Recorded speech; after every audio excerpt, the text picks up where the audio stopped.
خدمت کرو. تو یہ ڈھونڈتے رہتے ہیں خدمت کرو.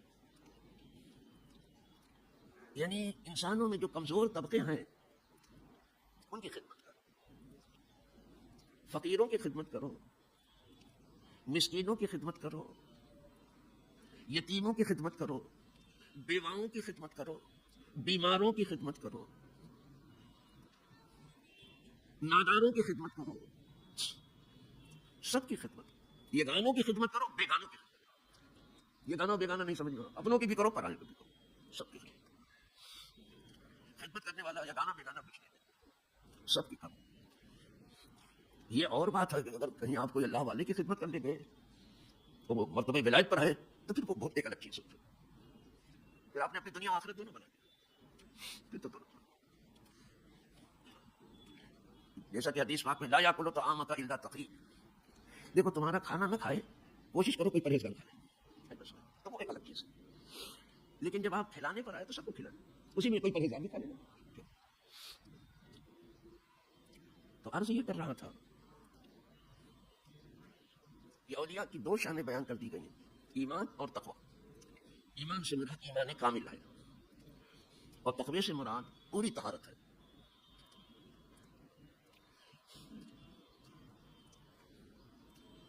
اختصار میں ایمان کامل کی بات کر دوں کیونکہ یہ زیادہ وقت نہیں ہوتا. ایمان کی بہت کچھ تشریح کی گئی ہے، یہ تھوڑا سا وقت جو جمع کا ہے اس کا مکمل نہیں ہے. فرمایا جب ایمان اپنے کمال کو پہنچتا ہے تو بندہ اپنے لیے نہیں اپنے مولا کے لیے کام کرنا شروع کر دیتا ہے. جب آپ اپنے مولا کے لیے کام کرنا شروع کر دیں اب سمجھ لیں کہ ایمان کامل ہو. اس کو حضور نے اس طرح بیان کیا کہ من احب للہ وابغض للہ وآتا للہ ومنع للہ فقد استکمل الایمان. جس نے کسی کو صرف اللہ واسطے چاہا اور کسی پر کبھی غصہ کیا تو صرف اللہ واسطے کیا، اپنے لیے نہیں کیا. اب تو محبت بھی پہلے بٹھائے جا رہے ہیں اور نفرت کا انعام بانٹا جا رہا ہے. تو جس نے کسی کو دوست بنایا صرف اللہ واسطے اور کسی کو کچھ غصہ کیا اس نے تو اللہ واسطے کیا، اور کسی کو اس نے کچھ دیا تو اللہ واسطے دیا، اور کہیں روپیہ نہیں دے سکا تو یہ بھی سمجھو کہ اللہ واسطے رک گیا، وہ نہیں دیا، دینے سے بھی رک گیا. یعنی اس کا ہر کام جو ہے اللہ واسطے ہو گیا، ایمان مکمل ہوگا. حضور فرمایا فقد استقام، بے شک اس کا ایمان مکمل ہوگا جب بندہ اللہ کے لیے کام. یا اولیاء اللہ یہی کرتے ہیں.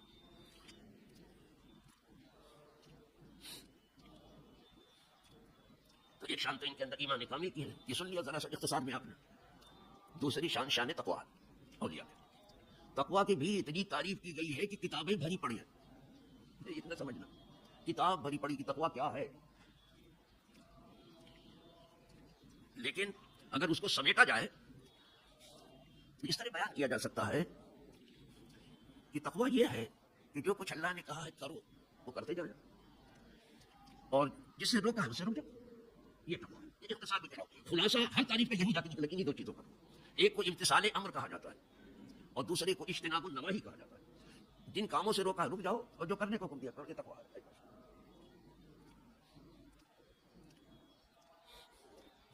اب اسی کو بیان کرنے والوں نے اس طرح بھی بیان کیا کہ قدرت جہاں تمہیں دیکھنا چاہتی وہاں تم کو ہونا چاہیے. جیسے جمعہ کا دن ہے نا تو قدرت چاہتی ہے کہ آپ اس کے گھر میں حاضر ہو جائیں، دیکھنا چاہتی ہے آپ کو. بات سمجھ میں؟ تو جہاں وہ آپ کو دیکھنا چاہتی ہے وہاں آپ حاضر ہو جائیں، اور جہاں نہیں دیکھنا چاہتی وہاں آپ نہ ہو. آپ قمار خانے میں نہ ہو، مے خانے میں نہ ہو، ناچ و رنگ میں نہ ہو، آپ کو وہاں نہیں دیکھنا چاہتی قدرت. یہ بھلے آدمی کا کام نہیں، آپ وہاں مت رہو. یہ تقویٰ ہے. وہی نکلا جس سے منع کیا ہے اسے رکو اور جس کو کہا ہے کرو کرو.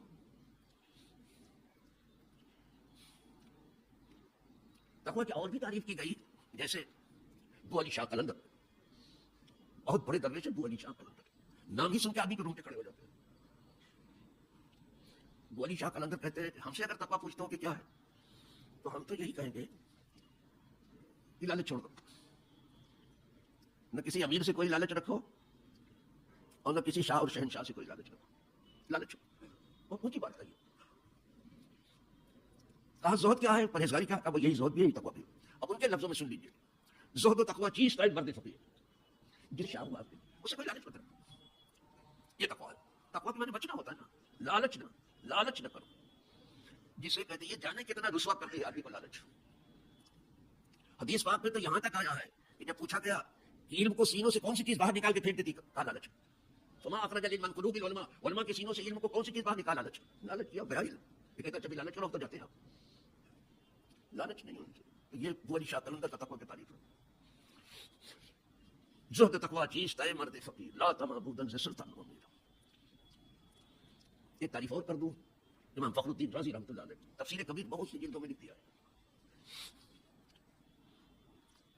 کیا کیا راز کھولے ہیں فخر الدین رازی نے. بہت بڑے امام ہیں، وہ تقوی کی تعریف کر رہے ہیں. کہتے ہیں من سلکا سبیل المصطفیٰ، متقی وہ ہے جو حضور کی راہ چلے. دیکھا کہنے میں کتنی اچھی لگ رہی ہے کتنی ڈیفیکلٹ. اگر چلو گے نا تو اپنے وطن سے نکال دیا جاؤ گے. بات سن آخر نکالا حضور کو مجبور کیا نہ نکلنے پر.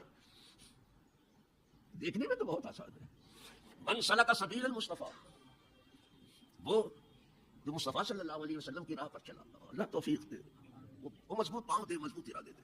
من سلک سبیل، وہ نبذت دنیا وراء القفا، اور دنیا کو اپنے پیٹھ کے پیچھے پھینک دیا. ہر وقت دنیا سامنے ہے، اسی پکڑے پھرتے ہیں، سینہ تان کے چلتے ہیں. جو دنیا پیش نظر سامنے ہے اس کو پیچھے کریں گے. اب دوسری بات کہ نبذت دنیا وراء القفا، قفا بدھی کو کہتے ہیں. آپ پیٹ کے پیچھے پھینک دیا اسے. دنیا کو سامنے کس کو رکھا؟ آخرت کو. تو بندے دنیا نہیں ہوا، بندے آخرت ہوا. مولا علی نے فرمایا دو قسم کے بندے ہیں، کچھ بندے دنیا ہے، کچھ بندے آخرت. اللہ بندے آخرت بنائے سب، اور سب کو توفیق دے کہ کچھ نہ کچھ پھینکے پیچھے دنیا کو. ذرا سا دوسری چیز بتا رہے، یہ دو بات ہوئی نا. من سلک سبیل المصطفیٰ، آپ یاد کر لو تو اچھا رہے گا. وہ نبذت دنیا وراء القفا، اور یاد ہی نہ کرو، اللہ سے توفیق مانگو. یہ تو توفیق دیکھ چلے. دنیا کو پیٹ پیچھے پھینک دیا اسے. ایک بڑی دنیا بھی دیکھو بیٹھی ہے، خود دیکھو کیا جائے. یہ دنیا پیچھے ڈالا ہے کہ دنیا کو آگے رکھا ہے. جب اذان ہو جائے بیچنا کھوچنا منع ہے، سختی سے منع ہے، بند کرو. وہ ضرورت ہے آرڈر قدرت کا، کسی نے بند کیا دکان نہ چھوڑا ہے. وہ اذان میں جو کہا ہے اس پر عمل نہیں ہے. یہ اس وقت تک بیچیں گے جب تک رکعت شروع نہ ہو جائے. انتظار میں رہتے ہیں کہ رکعت شروع ہو جائے تو پہلی میں آ جائیں گے، نہیں تو دوسری میں آ جائیں گے. یہ ہے دنیا. تو دنیا کو پیٹ کے پیچھے پھینکنا یہ بہت آسان نہیں ہے. تو تقویٰ بھی آسان نہیں ہے. یہ دو بات ہوئی، نبذت دنیا وراء القفا. تیسری چیز فرمایا وکلف نفسہ بالشکر والوفا، اور اس نے مکلف بنایا اپنی جان کو کہ ہم اللہ کا ہر حال میں شکر ادا کریں. چار گھنٹے رکھے اس کا شکر ادا کریں، اور ہم اس کے وفادار بندے بنیں گے، بے وفا نہیں. یہ چار گھنٹے کبھی گرانے کے لیے اللہ نہیں ساتھ ہوئے. اب کیا بتاؤ، ایک بزرگ کو دیکھا گیا، پتہ نہیں کیا مرض ہو گیا تھا. وہ بیٹھا اللہ کا شکر کیے چلے جانا تھا. تو کسی اہل دل نے ان سے پوچھا حضرت آپ کا جسم زخموں سے چور ہے اور بڑا شکر کیے چلے جانا، اس بات کا شکر کرے گا. تو مسکرائے ہو. حضرت ٹھیک ہے، جب آپ نے پوچھا جواب دیتے تھے. جواب یہ ہے کہ اس نے مجھے معذور کر دیا ہے اس آگے رکھ کر کے. گناہ نہیں کرا. اگر صحت مند گناہ کرتا تو صحت مند ہی گناہ کرے گا. جو صحت مند ہوگا پیسے والا ہوگا گناہ کرے گا. اور آپ کے لیے صحت چاہیے. ہاں صرف گناہ سے مجھے بچا لیا، معذور بنایا. کیا سوچنے کا انداز ہے یہ. وہ فرمایا گناہ گار سے مجھے اللہ نے تجھے یاد کرتا ہے، یہ مصیبت آ گئی، یہ مصیبت آ گئی، اور میرا یہ ہو گیا، وہ اچھا ہو گیا. کہنا شکر ادا کرو. کسی چیز کا نفع بالشکر والوفا، اپنے نفس کو اس نے مکلف بنایا شکر ادا کرنے اور ہر حال میں تیرے وفادار. یہ تو ایک بڑی کی بات کرتی ہے کیونکہ زمانہ ولایت کا گناہ بھی ولایت میں چل رہا ہے. حضرت ایوب کو کیا ہوا؟ زخموں سے کسی دن ایسا نہیں کیا. اور آگے بڑھے ابراہیم علیہ السلام کو آگ میں جانا پڑا. دیکھیے کہ میں تیرا اکیلا بندہ ہوں، اس کو بھی آگ میں لوگ ڈال دیں گے. وہ اسے دل نہیں ہوتا. بچر میں عشق تو عملی پسند ہوگا. 20 برس سے کام آگے بڑھتا ہوتا ہے صرف میری محبت کی وجہ سے. یہ فائدہ کر رہا ہے اور میں ڈالا جا رہا ہے. اب محبت کا بھی فائدہ اور نفرت نہیں ڈالا جا رہا ہے. دنیا میں دنیا کی کہاں پہنچ گئی ہے تو پہلے تو اٹھنے والی محبت کی دھرم کی چیز ہے. اگر جس کسی نے دنیا کو فتح کیا محبت سے فتح کیا، نفرت سے کسی نے دنیا کو کیا. اس کا اقبال اپنے مقصد ہوتا ہے. یقین محکم عمل میں محبت کا طریقہ دو. یاد یہ زندگی میں میرا انسان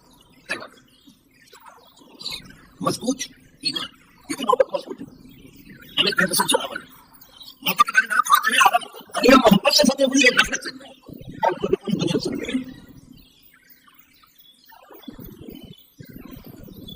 نفرت سے دنیا سے محبت سے یعنی چھوٹی کا زور لگا دیا مشرق وسطی میں مغرب میں نفرت سے نہیں سکے یعنی چھوٹی کا زور لگا یوکرین میں یعنی چھوٹی کا زور مغرب میں لگا دیا محبت سے باقی عالم محبت ہے محبت یہاں بھی زندگانی میں جہاں مردوں کی زندگی ہے اللہ والے ہیں وہ محبت سکھاتے ہیں بہت اپنے بھائی کرنا چاہیے سرمایہ مغلف النفع اپنے والے نے اپنے نفس کو وشو کرا ہر حال میں ہو سکتا ہے آپ نے کہا جب بھی کرتا ہے لیکن نفس حضرت قریب کی زمان سے نہیں خود آپ میں دیتا ایسی مصیبت یہ کرو جس نے پورا کر دیا وفاداری کی کتنی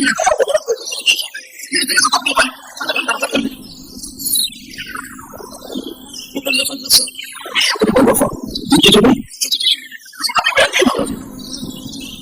لیکن کسی کو کہا پرہیزگار والے جو ظلم کو جان کو شروع کرے نہ کسی بات کو سن کسی جاندار کو سن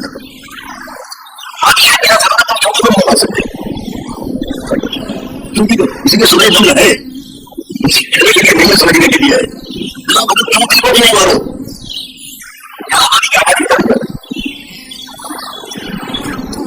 اور اس وقت یہ نہیں اپنے بہن کو دائیں سمجھنے نے کہاں تک نساکت لی ہے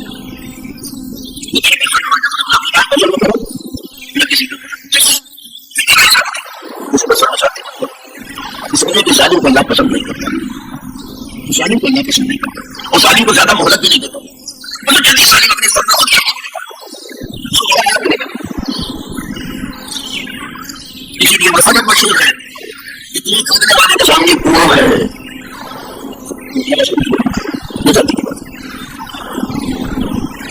جو کانٹا کھودنے والا ہے اس کے سامنے کانٹا ہے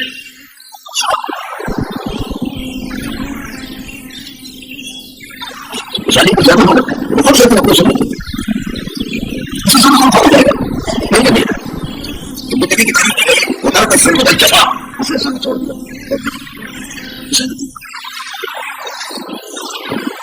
سوال یہ کیا مسلم کوئی انعام لینے والا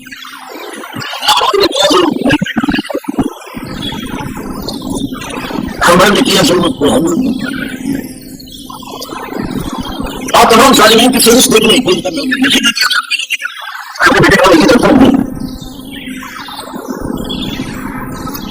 وہ جس جگہ ملتا ہے اس کا جائز بھی نہیں چاہتے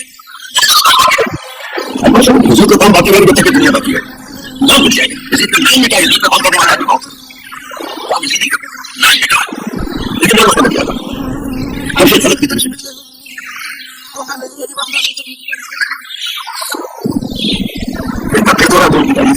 میں سرک سبیل المصطفیٰ نبذ الدنیا وراء القفا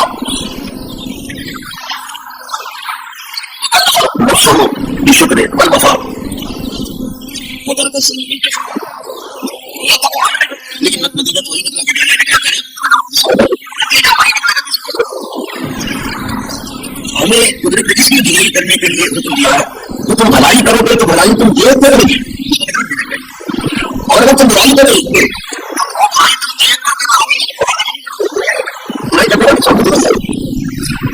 مگر میرے سوال فل نفسی جس نے اچھا کیا دے دیا میرے ساتھ آنے جس نے برا کیا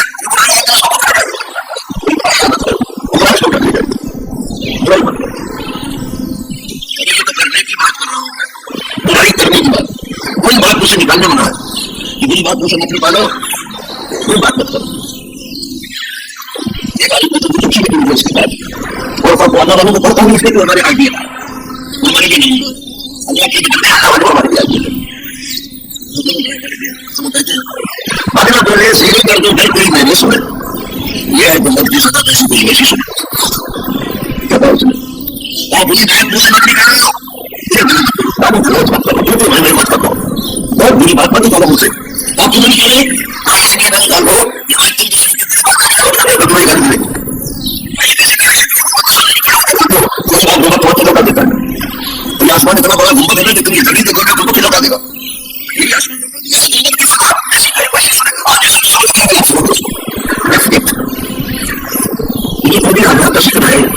سے تھوڑا سا کے بارے میں یہ سکھا دیا تھا اور یہ اپنے توقعات حالت میں کام والے وہی کرتے ہیں جو کہنے کا اور وہی کرتے ہیں جو کرنے کا اور سوچتے ہیں کہ سچ میں اللہ ان کے قدموں میں سندر